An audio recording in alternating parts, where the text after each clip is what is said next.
Single mother's heartwarming request for leftovers to Billionaire revealed an amazing life-changing event. Clara's hands trembled as she stared at the empty pantry. The last scraps of food filled her with dread. Her 8-year-old son, Timmy, deserved better. Every evening, as she juggled her 2 jobs, she had to remind herself of how hard work meant hope. They didn't have much, but their apartment was packed with laughter. Yet that night felt different. Desperation washed over her like a cold wave. Timmy bounced into the kitchen, his cheeks flushed from play, and grinned at her. "Can we have spaghetti, Mom? With garlic bread?" Her heart twisted. She hadn't bought bread in days. "Sure, buddy," she lied, hoping to pull a miracle from the non-existent cupboard. Sitting at the cluttered table later, Clara's mind raced. She could either let frustration and fear swallow her whole or take a leap of faith. She took a pen, steadying her trembling hand. Writing hadn't been easy since school, but pouring her heart out came naturally like the love she had for Timmy. She addressed a letter to the billionaire known for his charitable heart. "Dear Mr. Harrington," she spoke from her soul, detailing their struggles and their desperate hope that even leftovers could help. She sealed it with a wavering breath, sending it off into the universe without knowing what might come back. It was a heartfelt request, but deep inside, her spirit held on tightly to hope, believing it was an act of strength, not defeat. Days passed, every moment stretching into an eternity. Yet one afternoon, as she walked through the door, a box sat in her living room. Timmy rushed over, eyes wide with excitement. "Mom! What is this?" Inside were bags of groceries enough to fill their fridge. Tears burned her eyes as she whispered, "Oh, Timmy, it's a gift." Later that week, an invitation arrived for a community event hosted by Mr. Harrington. Her thoughts raced. People like him moved in different worlds, packed with wealth and privilege. What could a simple waitress and cleaning lady bring to such a gathering? But this was about more than her, it was about creating a better life for Timmy. Clara clutched the invitation, her heart pounding. The night of the event shimmered with elegance, the room throbbing with laughter and chatter. As she entered, she felt out of place, swallowed by glitz and glamour. The fear washed over her like a tide, but she recalled Timmy's face, holding on to her. It was there that Mr. Harrington approached her. His genuine smile cut through her insecurities. Their conversation flowed easily until the whispers of discontent rose around them. "He can't relate to us," one voice scoffed, challenging his philanthropy. Clara's stomach twisted. Should she ride the wave of resentment or stand and speak her truth? She felt the pressure of community weighed upon her shoulders, igniting a fire within. Before she could respond, sirens wailed outside, marking a turning point that shook the very foundations of the community. News of a brewing crisis spread like wildfire, and Clara faced a choice. Would she defend her neighbors and fight for her community's needs or compromise for the billionaire's corporate interests? Before we continue, I need to let you know about something important that's happening. YouTube has been making changes to the system and many people are losing notifications from channels they follow. If you're enjoying the content, hit that bell and mark all notifications so you don't miss the next videos. And if you can drop a like, it really helps me with reach. Seriously, it makes a difference. Oh, let me know in the comments where you're watching from. I'm always curious to know who's on the other side of the screen. Now let's continue. In that moment, everything felt possible: her dreams, their future, and the power to advocate for change. The stakes were sky high, and Clara stood poised at the edge of transformation, ready to embrace her voice. Could she rally her neighbors and confront the greed that threatened to consume them? Hope surged in her. Heart timid but alive. Clara knew one thing for certain: somehow, this was only the beginning of her journey. Would she find the strength to unite her community and inspire the change she had always dreamed of? Or would the divide prove too vast to bridge? Clara took a deep breath, feeling the pulse of uncertainty. Outside, the sirens faded, but a tension lingered in the air. She glanced around the room. Elegant gowns and tailored suits surrounded her, while she felt like a portrait in a disheveled frame. But the words that needed to spill from her mouth fought to escape. "Listen," Clara began, her voice steadying. I know how it feels to be dismissed, to feel less than because of where you come from. Murmurs flickered around her, curiosity piqued. She felt eyes on her, gathering her courage as she took a small step forward. My son and I live in a world where every meal is a gift. People like us, she hesitated, swallowing hard against the weight of her truth, were often overlooked.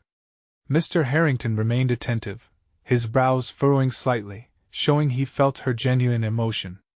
But the whispers refused to die down. This is just another ploy, a voice sneered from the crowd. Does she really think he'd care? The words stung like a bee. Each gossip echoed her fears, amplifying the doubt that already tangled in her heart. But Timmy's laughter echoed in her mind. His ideals were pure, untainted by the world's harshness. She couldn't let that vision be overshadowed. I'm not here for pity, she pressed forward, desperation and conviction fueling her passion. This isn't just about my struggle. It's about all of us. The families who lose their homes for a city's profit, the kids like my son, who just want a chance. The air thickened. Clara could sense a shift, an eagerness under the surface, like a light was flickering on in people's minds, awakening shared experiences that had long been tucked away. Outside, more sirens roared, signaling urgency and chaos beyond those walls. And while she feared for the neighborhood she adored, a flicker of hope began to bloom. We need a voice, she continued, her heart thrumming in her chest. A voice to stand against what threatens our homes. She could see Mr. Harrington now, a thoughtful frown knitted his brow, as he listened attentively. Tell me, he said, leaning closer, what would it take for you to speak openly? How can I help your community see it's heard? A wave of anxiety hit her, but also a rush of possibility. We need more than charity. We need a partnership. A way to work together, billionaires like you and communities like mine. She pointed to the crowd. I'm willing to stand here and share our stories. In return, we need your help to create jobs, opportunities, solutions. We want to thrive, not just survive. Silence draped over the gathering. The tension felt charged, alive. Clara could sense the shift, the serious contemplation among the guests. Perhaps they understood the weight of her words. Perhaps they saw her as more than an outsider. In that moment, she became a hope-bearer, lifting her community's voices toward a brighter horizon. Yet, as Clara felt the air crackle with energy, a commotion erupted outside, pulling attention back to the doors where a group of activists had gathered. Their signs were bold, their demands sharp. Clara's heart sank. This wasn't just a clash of voices. It was a storm raging against the very system she sought to engage with. Now, she could stand with her community or retreat into the shadows as tensions rose higher. Would Clara confront the wave of anger outside, finding strength in solidarity? Or would fear snuff her out as the rally reached a fever pitch? Her journey was far from over, and the path ahead loomed uncertain no matter which choice she made. Clara stood at the edge of her own resolve, watching the chaos unfold outside. The chants and cries of the activists filtered through the tall windows, their fervor pulling her in both directions, the warmth of community, and the chill of uncertainty surging through her. They were calling for justice, for recognition, while she was just beginning her own fight to make her voice heard. Clara! Someone shouted from the crowd, though she couldn't see who it was. We need your support. This isn't just about you anymore. Her heart raced. The words felt like a tether, a reminder that she wasn't alone. She thought of Timmy's wide eyes as he raved about dreams too big for his small body. Could she really turn her back on this? On him? Mr. Harrington's south presence hovered close, curiosity laced with concern. He'd seemed so willing to listen moments ago. The eyes of the elite now held the weight of her community's hope, but they were also trained on her decision. If she took a step toward the chaos, what would it mean for her cause, and what impression would it leave on those who had gathered in that room? Clara, you have to choose, Mr. Harrington urged, his voice tinged with an urgency identical to what she felt inside. If you want them to see your struggle, be the bridge. With anxiety sharp in her chest, she glanced back to the activists. Their passion was palpable, and deep inside, she felt the fire flicker, a familiar heat she often found during her hardest nights alone in the kitchen, cooking meals from scraps and leftovers. "I need to go," Clara said, her voice breaking through the tension like dawn piercing the night. "I'll meet you at the doors." Before she could second-guess herself, she stepped toward the crowd, her heart pounding in her ears. With every stride, she could hear the chants rising, each word building into a wave of resistance. "Enough is enough," they yelled. "We want change." She slipped through the throng, each person a representation of struggle, of voices longing to be acknowledged. Clara felt their energy wrap around her like a comforting hug. This was her home. This was where she belonged. When she reached the front, she was struck by the sight of people holding signs, faces illuminated by determination. "They can't ignore us," the same voice from earlier rang out again. "We're not just numbers. We're groups of families." Clara took a deep inhale, surging with newfound energy. "You're right," she shouted, surprising herself with the volume. "We want opportunities, not just charity. We deserve to be seen, to be heard." The crowd turned, their initial agitation shifting toward her.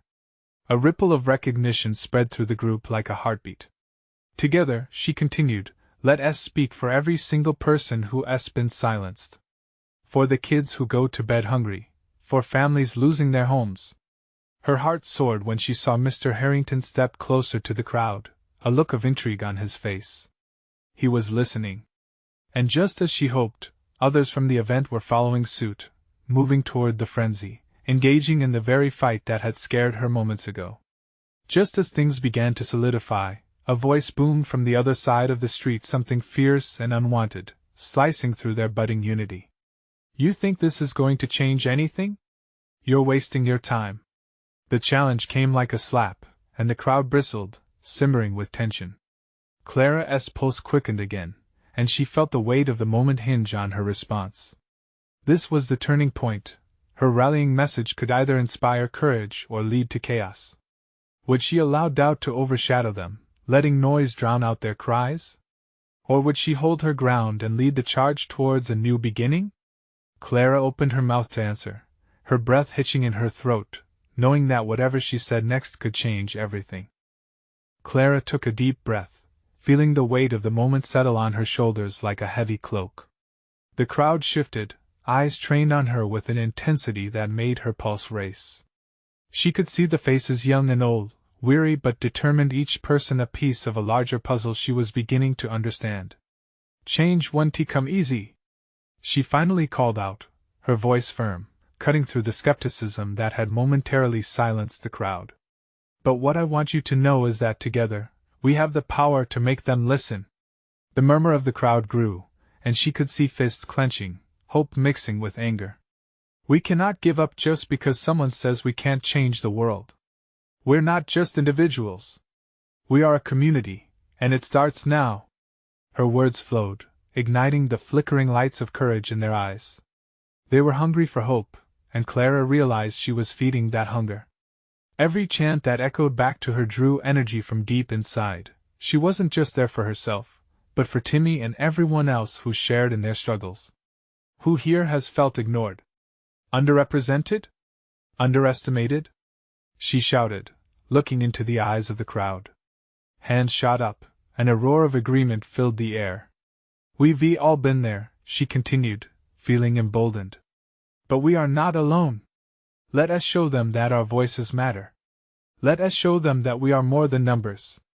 We are stories, we are hopes, we are dreams." More voices joined her, and the crowd swelled with renewed passion. Clara glanced quickly at Mr. Harrington. He stood at the periphery, watching her with a growing interest. That very moment, she realized he wasn't just an observer, he was a potential ally. As the chants multiplied, Clara felt her own heartbeat synchronize with the wobbling energy of the crowd. "We deserve the opportunities to thrive, not just survive," she yelled into the vibrant chaos. That same voice from earlier shouted back, "Yes. We are worth it." Suddenly, the voice from the other side of the street called out again, more aggressively this time, "You think you can just yell and change minds? You'll just wake the wolves." This was the moment where fear could have slipped in, could have pulled her into quietness. But Clara was fueled by what she had seen in those faces, and she refused to back down. "We've been living among the wolves long enough," she countered, her voice steady. "It's time to roar back. To stand so loudly that they cannot turn us away." Cheers erupted around her, louder than Clara had ever heard, drowning out the haze of doubt. Each cheer was a wave crashing together, affirming that this was not a fleeting moment but a movement. In the back of her mind, amid the echoes of resilience, she felt Timmy's hand in hers, imagining his beaming face, which had always held so much promise. Holding on to that image, she continued, "Let us show them love, show them unity, show them that we are a force together." Yet, as the chants continued to rise, Clara noticed shifts among the crowd. The onlookers from the other event seemed perplexed, whispering amongst themselves, while she caught Mr. Harrington take a step closer, his expression shifting toward resolve. Then the unexpected happened. From within the crowd, a young girl stepped forward, confidence budding in her small stature. "I want to speak too." The girl's voice quaked but held a strength that silenced even the harshest critic. Clara felt a swell of pride. This was what it meant to create space for voices that had been overshadowed. "Come on, sweetheart," Clara encouraged, gesturing for the girl to join her. In doing so, she realized that she wasn't just advocating for the future or even for Timmy. She was sparking a wildfire of change right here, right now. But just as the girl began to speak, that voice from across the street roared again, "It won't last. You'll just fade away into noise." In that moment, fear gripped Clara for an instant. But she pushed it aside. They had come too far to turn back now. What would she do next?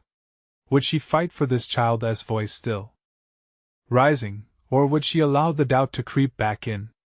Clara's eyes locked onto the young girl's determined gaze.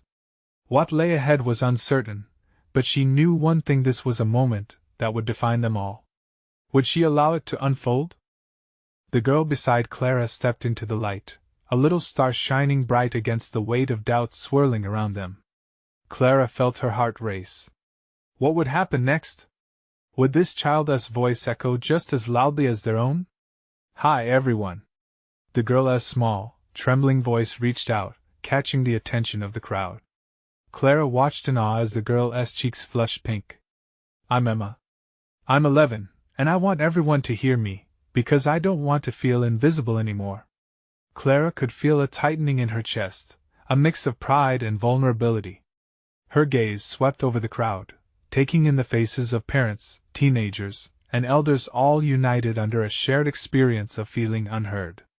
Emma continued, her confidence rising as she spoke. "When I was in school, I tried to talk, but the teachers didn't listen. They said I was too young to understand the big things. But I do." Emma's eyes sparkled with honesty. "I see how my friends struggle. Some go hungry. Others don't have enough books or pencils. And it hurts." As Clara listened, she felt something shift in the crowd. The murmurs changed from skepticism to understanding. She saw heads nodding slowly, smiles spreading as Emma's truth resonated. "Change must start now," Emma said, her voice stronger. "People think we're just kids, that we don't matter, but we do. This is our future."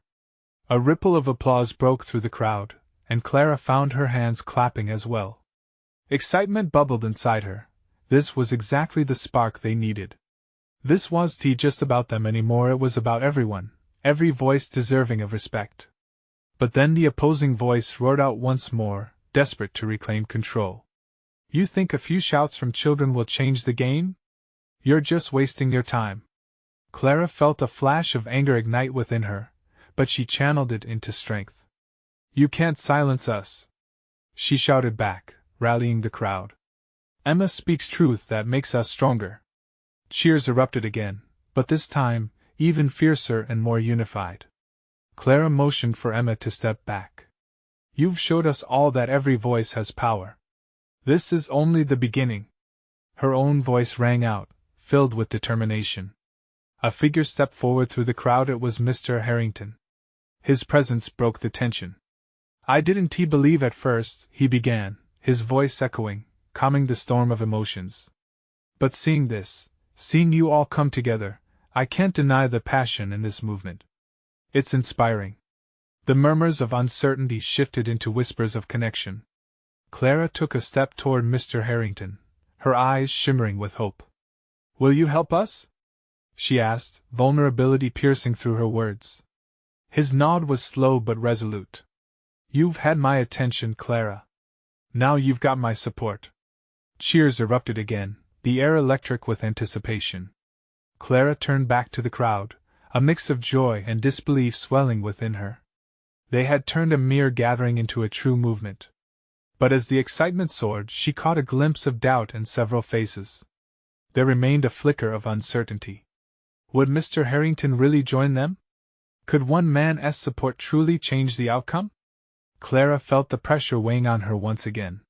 She glanced at Emma, whose face radiated with pride, and then back at the crowd. This is our time, she shouted, trying to drown out her own fears. Let us not just dream of change, let's create it together.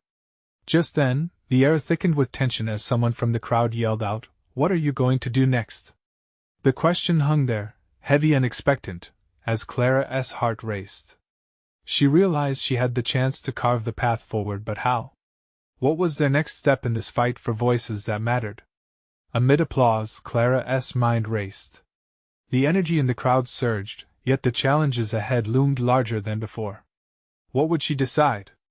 Would this victory last, or was it just the beginning of something much bigger?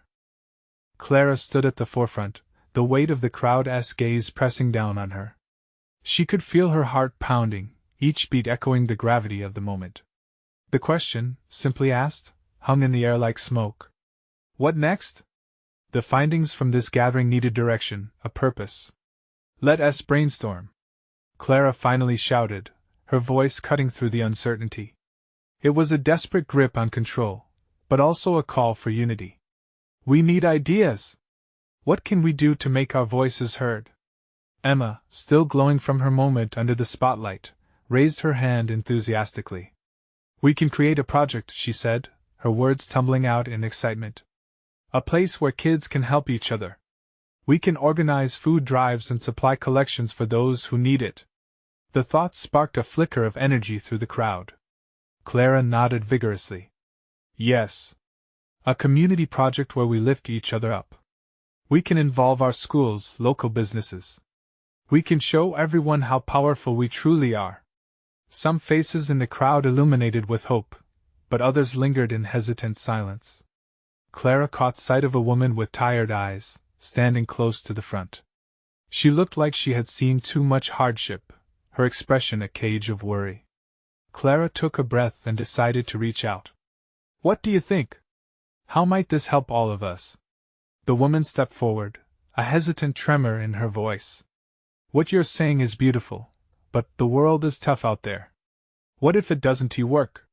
We could fail, and I can't risk my family's future on something that might not change anything. Clara felt the weight of the woman's fear, recognizing familiar doubt reflected in her own heart. Taking a step closer, she nodded. I get it. Starting something new is scary. But if we don't try, we guarantee nothing will change. Her words filled the space, a thread of vulnerability running through them. We are stronger together. Even if we start small, our efforts can grow. She could see some of the uncertainty slowly melting away. The woman looked around the crowd, weighing each expression of determination and fear. Clara plunged into the pause. Change begins when we decide our voices matter, regardless of the outcomes. As the crowd buzzed with murmurs, the tension started unraveling. Everyone was piecing together their own narratives of struggle and hope. People began sharing their own ideas, holding mini-conversations, building momentum like ripples in water. Another hand shot up, this time from a teenage boy. What if we hold a town meeting? Invite everyone, families, teachers, local leaders. We can present our ideas as a group. The crowd erupted in excitement, feeling the tide change. Clara exhaled, her heart swelling with pride as people began buzzing about logistics. They began to draft a plan on scraps of paper and backs of napkins. Clara could almost see the sparks of connection flying as neighbors became allies. But deep down, she still sensed the doubts that hung beneath the surface like clouds threatening a storm. Mr. Harrington watched, nodding, then stepped forward again. "I will sponsor the town meeting," he said, looking directly at Clara. "But we need clear goals and a vision. If we are to make this work, we need to be organized." The crowd's collective energy surged, revitalized by Mr. Harrington's support. But Clara felt the heat of responsibility bear down on her. She had a chance to not only dream but to lead too. "Okay, let us figure it out," she called, a rush of determination fueling her voice. "We have the support of our community, and now, we need to figure out our first steps. Together, we can show them we are not invisible anymore." But as the meeting momentum swelled, Clara felt a tightness in her chest. What if they stumbled? What if they faced resistance? Encouragement faded into an intimidating unknown, driven by hope but led into uncharted territory.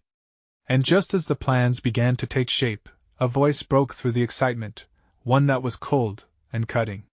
"You really think this will work? You're just kids playing at being adults."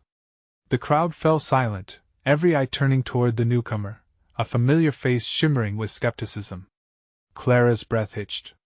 Would this meeting turn into yet another fight against disbelief? Or would they rally together in solidarity once more? Clara's heart raced as she weighed the confrontation ahead. Was this the moment the transformation would be put to the ultimate test? How would she respond?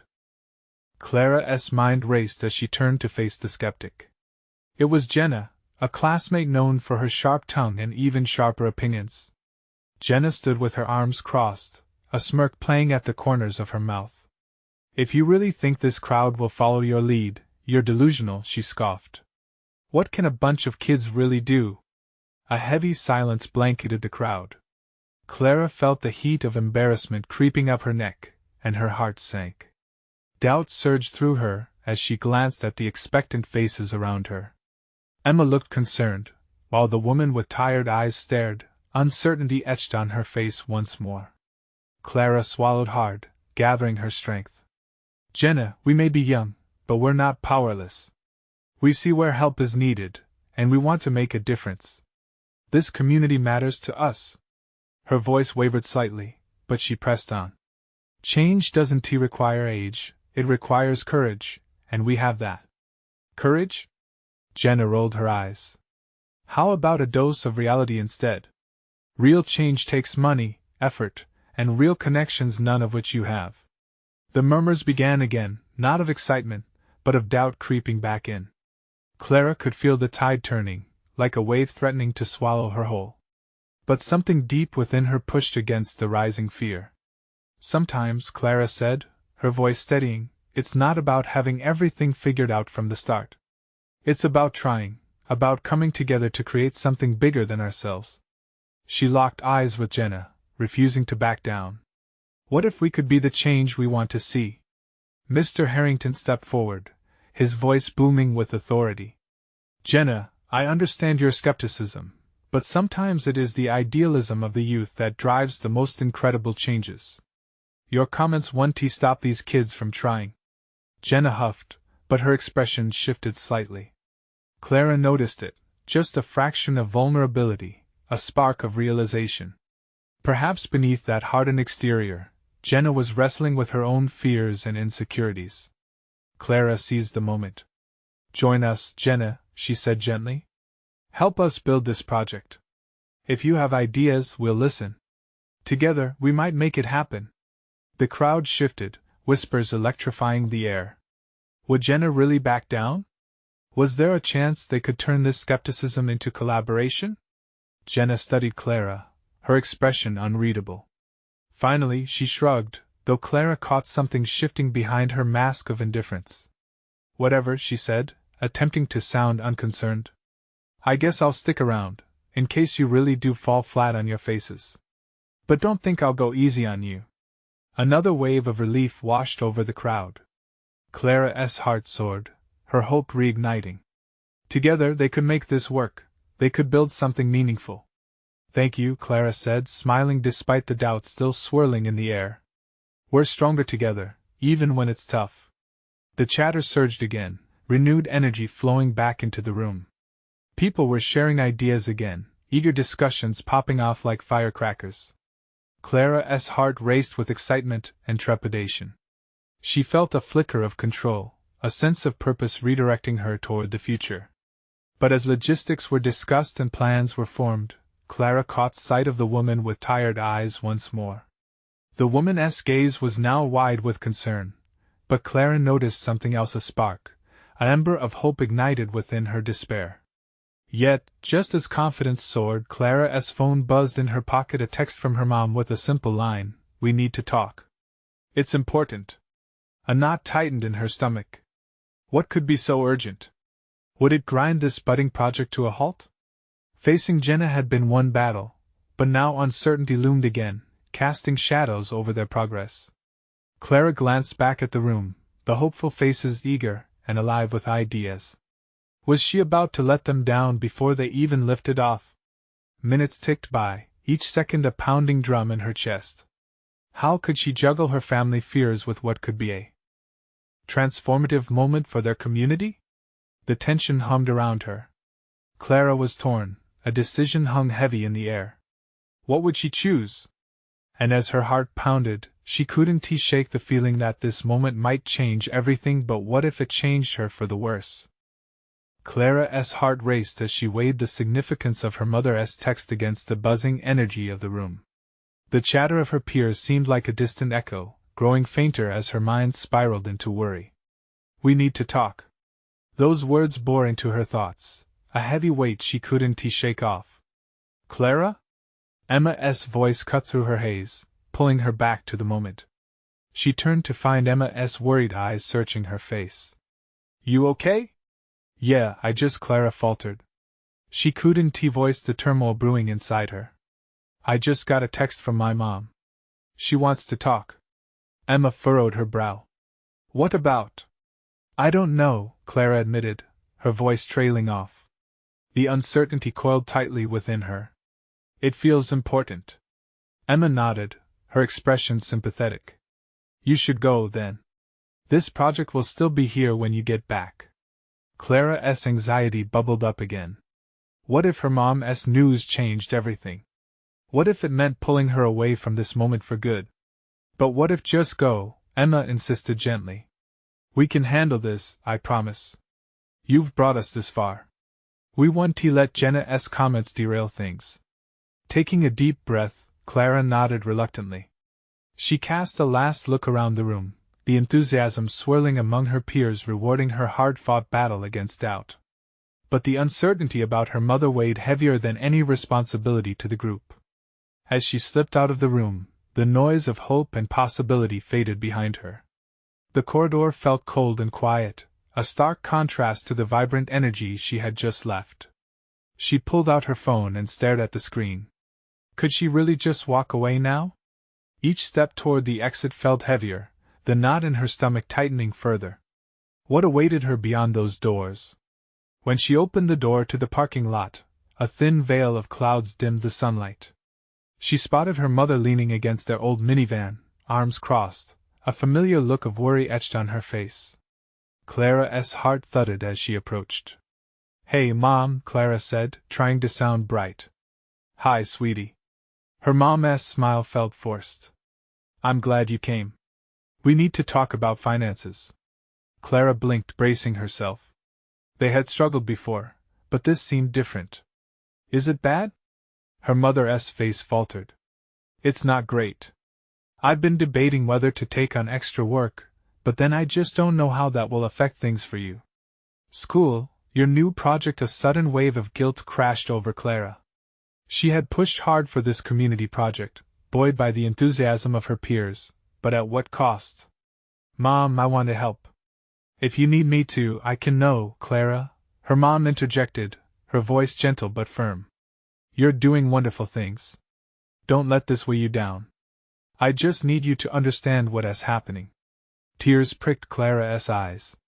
I know I can't fix everything, but just be there for me, too, her mom whispered, emotion thick in the air.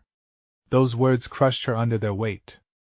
Suddenly, the project, the crowd, and even Jenna's skepticism felt small compared to this. As they stood in silence, Clara felt a pull within her, a flicker of resolve igniting. She could channel this energy, not just into the community, but into her family as well. Maybe both things could thrive together. But just as she found that glimmer, her mother's phone chimed. "It's the landlord," she murmured, her eyes narrowing as she read the message. "We've got a few days to pay rent." Clara's heart sank again, the flicker of hope flickering in the storm. Would she be able to balance her community's dreams with her mother's fears? As she wrestled with these thoughts, she knew something had to give. There was strength within her, waiting to emerge in ways she hadn't expected. But as the moment hung heavy in the air, Clara felt the ground shift beneath her. How would she navigate the challenges ahead? And just as rising determination filled her, she couldn't shake one looming question: was she ready to fight for both her future and her family? Clara's mind raced as she processed the weight of her mother's news. The stockpiling bills and looming rent felt like dark clouds threatening to swallow them. She opened her mouth to speak, but no words formed. Instead, the silence buzzed between them, heavy with unspoken fears. After a long pause, her mom finally broke the stillness. "Clara, I know you're caught up in your project. I don't want to burden you, but rent is due, and I'm not sure how to pull it together this time." Clara's chest tightened. "Mom, maybe we can find a way to make this work." "What if I don't want you to sacrifice your dreams for me?" her mom interrupted softly, brows knitted in worry. "You have so much potential, and I don't want you to feel trapped because of my problems." "But you're my family." Clara felt a surge of defiance as she spoke. "If I can help, I need to help. We're in this together." Her mother looked at her, the vulnerability of a single mom shining through. "I just don't want you to feel responsible for my failures." Clara studied her mother's face, seeing the fatigue etched in her features. "It wasn't about failure, it was about survival." "Mom, it's not about failure. We can figure this out. There has to be someone we can ask." "I could reach out to the school for help," she suggested. The idea hung between them, both hopeful yet daunting. "You mean charity?" her mother asked, hesitation lacing her tone. "Not charity, maybe just support? We're all in this community together. There's no shame in asking for help." Clara's heart beat loudly in her chest. What if this was a breakthrough? What if they could unite their efforts for something greater? Her mother sighed, uncertainty in her eyes. "It could work, but how do we even approach that conversation?" "By being honest. Look, I know we don't have to win a medal for struggling, but if we share our story, people might want to help. I've seen it at school. Everyone wants us to succeed." The glimmer of hope that had flickered in Clara's chest began to brighten. Maybe there are grants or local businesses that could pitch in. Or even small fundraisers? "That's a lot to ask, Clara," her mother replied, the worry in her eyes softening just a bit. Clara nodded, intentional. "I know it is. But it's only fair we try. We're always there for others, right? We can do this together." Just then, her mom's phone buzzed again, another message flashing on the screen. Clara watched as her mother's expression shifted from anxiety to surprise and then, marginally, to another sense of urgency. "Oh, it's my boss," her mother said, scanning the text quickly. "She's asking for extra hours at work." "Would that help?" Clara asked, grasping at the thread of possibility. "If I take the overtime, it could help us catch up a bit," her mom admitted, her expression shifting yet again, now a mixture of relief and apprehension. "But it means longer hours away, and I don't want to, Mom. It's okay," Clara reassured her. "It's just until we find a way through. You're working so hard already. We can hold down the fort here." When her mother met her gaze, Clara sensed the bond between them tightening like a woven thread, ready to hold them up through the storms ahead. "I'll do it then," her mom finally relented, determination blooming.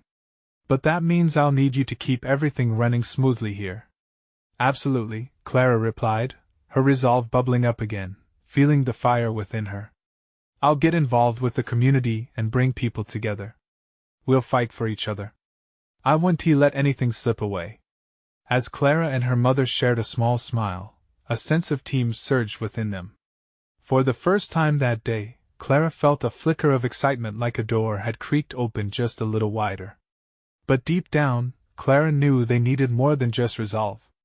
They needed support and allies, a safety net they could trust. The question loomed large in her mind: who in their community could they reach out to? And what awaited them as they chose to share their story out loud? Clara's heart thudded against her chest as she locked eyes with her mother, their shared determination lighting a spark they both desperately needed. It was a blend of fear and hope, fear of failure, but hope that they could find a way through together. Let us start by reaching out to our neighbors, Clara suggested, her voice steady. There's strength in numbers. We can hold a meeting like a support circle. People want to help, we just have to ask. As her mother considered the idea, a slight smile crept onto her face. You really think so? I know they do, Clara replied, feeling fire in her gut. There was a path forward, she could almost see it. After everything we've been through, we can't be afraid anymore. We've faced it all, from food scarcity to endless work. This is our moment to stand up. Her mother's resolve shifted. Okay, let us take the leap. With a quick burst of energy, Clara began to plan a community meeting. She made posters, typed up invitations, and spread the word. The office at her school got involved, and soon it seemed everyone wanted to be part of something bigger. The night of the meeting came alive with mixed emotions. Clara stood in front of a room full of familiar faces, the warmth of neighbors wrapped around her like a heavy blanket. Each person exuded the same determination to create change, to amplify their voices. She felt a rush of courage as she stepped up to speak. Thank you all for being here tonight, Clara began, her voice trembling slightly but steadying with each word. We've all faced challenges, the kind that weigh on our hearts and make us feel small. But tonight we're together. Together, we have a chance to change our community for the better. Applause erupted, the sound echoing like a heartbeat, encouraging her forward. We're pooling our strengths. Let us share ideas, resources, and our stories, because in our struggles, we find unity. Clara's eyes scanned the room, capturing the hope that gleamed in everyone's eyes. As the discussions flourished, Jane, the woman with tired eyes, stood up. I have an idea, she said, her voice carrying strength imbued by shared struggle. What if we set up a community garden? It could provide food for everyone, and we can teach kids how to grow their own vegetables. We could even get a local business to donate supplies. Clara felt her heart swell. Jane's proposal lit up faces around the room, eyes shifting in excitement. They weren't just surviving, they were dreaming together. Later, Mr. Harrington arrived. The cheers echoed like rolling waves. His presence was a sign of hope. Clara took a deep breath, channeling the energy of her community into her voice. We're working on building something that will last. Your support would mean the world to us, she said, her heart racing. We're starting a community project, and we need your guidance on how to turn these dreams into reality. Mr. Harrington nodded and shared how he'd been touched by Clara's earlier speech. This movement needs a foundation. I'll help fund your community garden and any project you choose to take on. And I can connect you with local businesses willing to pitch in. That announcement sent a ripple of excitement through the room, but Clara felt the real power lay in the smiles and resolve surrounding her. This wasn't just about financial help anymore. It was about standing together, bridging gaps, and building relationships. Numbers grew over the next weeks. Doors opened, the community thrived. Clara and her neighbors rolled up their sleeves, revitalizing not only their neighborhood but also their spirits. With each carrot pulled from the garden, with each bag of food shared, love blossomed like flowers surrounding them. Through those long summer days, Clara held Timmy close, watching as he played with kids from the neighborhood. Mom, look! He squealed, beaming with joy. We did it! Clara wrapped her arms around him, tears pooling in her eyes. They had created something beautiful, a family of sorts. Bonds grew between neighbors, and Clara realized they were more than just a community. They had become a family united in purpose. A few months later, Clara found herself at a community fair, bustling with laughter and chatter. The garden stood tall, vibrant with life. Clara stood with her friends, knowing the fight had been worth it, that they were a force to be reckoned with, and nothing could silence their whispers of hope. As people shared their achievements, shook hands, and exchanged ideas, Clara reflected on their journey. She felt lighter, stronger. They were no longer just surviving, they were thriving. Isn't it incredible? She thought as she watched laughter spill from her son's lips. This is what I fought for, what we fought for. With courage coursing through her, she turned to face the crowd gathered around, ready to embrace the future that wasn't merely an escape, but a vibrant reality. They had built something real, and it radiated love. This was more than a project. It was a legacy, a heart connecting across all boundaries. And there, in the warmth of community, Clara finally understood, together, their voices would resonate forever. Now is the moment to make a stand, join their journey. You need to subscribe now to catch every life-changing story, because together, we'll create more incredible transformations. Drop a like to feed the algorithm and share the love, because your support matters more than ever. Comment your thoughts about this journey below. What feelings stirred in you? Don't wait not even one more second. Share this video with at least 5 friends who need a boost of hope and inspiration. Let us continue to spread this message as far as we can.